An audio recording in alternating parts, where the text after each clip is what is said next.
अस्सलाम वालेकुम। National Urdu primary school बच्चों, आज हम सब्जियों और फलों के नाम सीखेंगे। भिंडी लेडी फिंगर, बैंगन ब्रिंजल, मूली रेडिश, आलू पोटैटो, टमाटर टोमेटो, प्याज ऑनियन, बॉटल गॉर्ड, लौकी करेला, बिटर गॉर्ड, गाजर कैरोट, पालक स्पिनच, आम मैंगो, सेब एप्पल,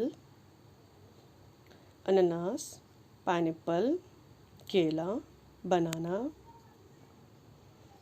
ऑरेंज संतरा, अंगूर ग्रेप्स, तरबूज वाटरमेलन। शुक्रिया।